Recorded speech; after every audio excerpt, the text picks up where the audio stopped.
Don't listen to people who have smaller goals for your life than you do. That tweet from Alex Hormozi has really changed my outlook on life. I'm definitely at something of a crossroads right now. There's many different choices I could make and many different directions that I could push my life in. I'm currently in my last year of study at university, and I know that the probability is that in a year's time I'll be working a 9-to-5 job, but I know deep down that that's not what I want. I never used to have too many goals. I was always the type of person to ignore making uncomfortable decisions until they couldn't be ignored anymore. And there is nothing more uncomfortable for a young person than thinking about the future. But then when I got on self-improvement, which is all about embracing uncomfortable situations and growing because of it, I realized that you can't simply pick and choose what you're going to ignore in life. When you're committed to improving, it means across all bases. You can't just simply do one thing and then ignore another. It involves long-term thinking. It means setting goals. It means confronting the future. The truth is though, until recently, I never knew what to do with my future. I was completely directionless and coasting through life as so many other young men are. I've spoken about before on this channel of how I believe school is designed to produce average people. It encourages young people to stay on that scripted path of going to school, then going and getting a degree, finding a cozy job and then retiring. You're not really taught any practical life skills. It's not the place to go to be inspired or extraordinary. University is pushed to students as pretty much the only option, and that's something that I fell victim to. I had a couple of interests like in the creative subjects, but I chose my degree largely on a whim. I think it's mad that young people are pressured to choose a degree when they have no idea of the direction they want to go in life. They haven't thought of any type of career that would suit them yet. God knows I hadn't made up my mind about a degree when I started this course. I think without all this self-improvement stuff, I would still be in the same position. I would have just left it to the last minute. But I can't pin all of that on the education system. I think the majority of it came from a lack of self-belief on my part. But I'm happy to say that for the first time ever, I have extreme clarity over my future, and I'm not willing to let go of that. I want to grow my following of young men. I want to keep uplifting and inspiring them to better themselves. I'm going to do so until I'm generating a steady stream of online income, and then I'm going to keep scaling it up until I can finally phase out my day job. And then I'm going to move to a tropical paradise. I'm going to upgrade my lifestyle and live like a king for less money. Not every step of that is crystal clear. I'm sure there's going to be some ups and downs, but this is my vision. It's my dream. This is what I go to sleep thinking about every night. And even though I'm experiencing resistance in certain areas of my life, I'm going to have to work a 9-to-5 to support myself. I have to manage other people's expectations of me. Even in spite of all that, I'm going to fulfill my dream. Everything that I've just said provides context to that tweet. It kind of explains how it's taken on a whole new meaning for me. When you're so driven towards something, when you're so confident in your ability to succeed, of course there's going to be people who doubt you. In that scenario, sadly, it's rare to find people who will support you. But it's not entirely their fault. Most people are not to blame for that. It's deeply ingrained in us from when we're young. The second you set foot in a school, you're already being boxed in. You're already having people place limits on what you can do, what you can achieve. You're being taught the wrong things. You're learning from teachers who are unaccomplished, who failed at what they wanted to do and then resorted to teaching because they had nothing else. Yeah, sure, some might have nobler intentions than that, but you're still not really being taught anything that practical, just a bunch of dumb theories. You would be a fool to listen to those teachers, but most people don't know any better, especially when we're young. People probably think it's only in movies, but during my time in school, I literally heard teachers tell people they're not going to amount to anything. Like, as cliched as it sounds. I've had some teachers tell students that they're going to end up in prison.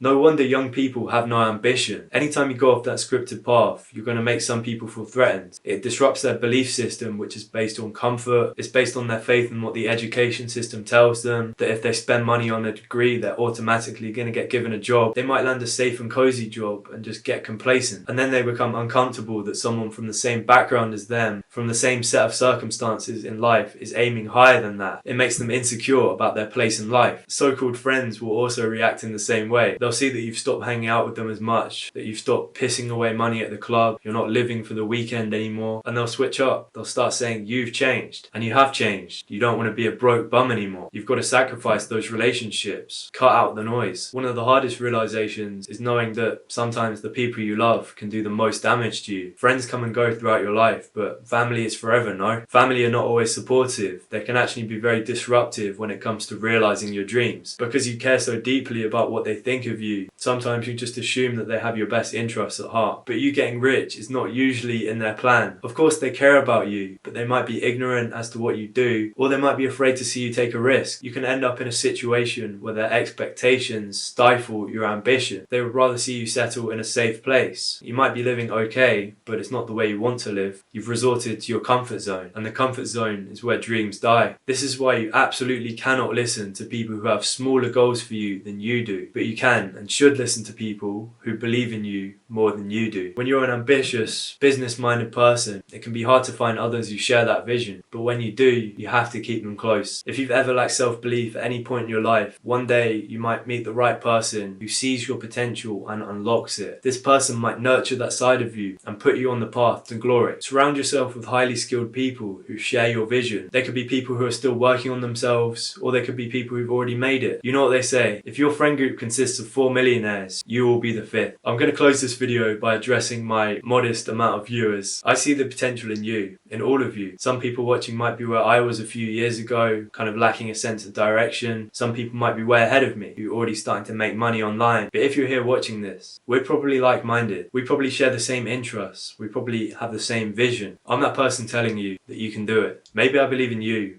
more than you do. Keep at it, bro. Get off the scripted path and start living for yourself.